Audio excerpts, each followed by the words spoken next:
नमस्कार सर नमस्कार सर. आपल्याला तर कल्पना आहे सातत्यानं पाऊस वाढत चाललाय. बऱ्याच गावचे फोन येत आहेत आणि गावामध्ये कुठं शेतामध्ये खूप मोठ्या प्रमाणामध्ये नुकसान चालू आहे.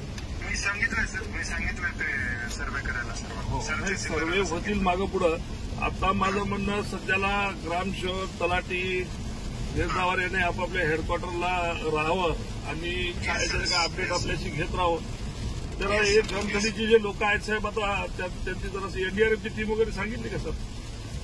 नाही आतापर्यंत एनडीआरएफ सर आपल्याकडे एसडीआरएफ आहे आपल्या बरं. नाही त्यांना जर असं टीमला तयार ठेवलं पाहिजे. जे काही हे मोठ्या नद्या जाणाऱ्या आहेत आपल्या अक्कायात वगैरे याच्या त्यांच्या जवळपास जर आपण त्या रेंजमध्ये जर ठेवले त्यांच्या तर त्यांना लवकर तातडीनं मदत मिळेल त्यांना.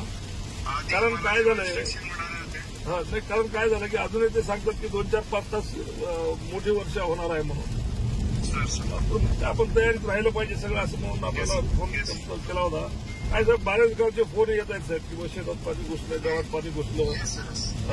थोडं जरा काळजी घ्या साहेब जरा आणि सगळ्याला निरोप द्या. आपण गाव सांगितलं मग मी त्याच्यावरती ते तहसीलदारला बोलतो. नाही निश्चित आता तेवढी तीव्रता अजून नाहीये पण तरी आपण काळजी म्हणून सांगितलं साहेब. आणि तलाठी आणि ग्रामसेवकाला सगळ्याला जरा गावागाव हजर राहण्यामध्ये सांगायला बरं राहील. मी आपलं सर ते मागच्या मान्सून प्रिपेअरनेससाठी जेव्हा मीटिंग घेतली होती हो तेव्हा आपल्याकडे समजा ते बोट चालवायला पण सुद्धा लोकांना येत नव्हता. आता आम्ही बोट वगैरेची पण ट्रेनिंग दिली आहे. त्याच्याप्रमाणे बोट वगैरे चालवायचे असेल समजा आपल्याच कर्मचारीला चालवायचे असेल मग ते त्यांचं ट्रेनिंग आम्ही घेतलेली होती. चालेल छान झालं आहे सर ते म्हणजे काही झालं कुठल्या गावाचं मग सांगा सर लगेच आम्ही हो चालेल.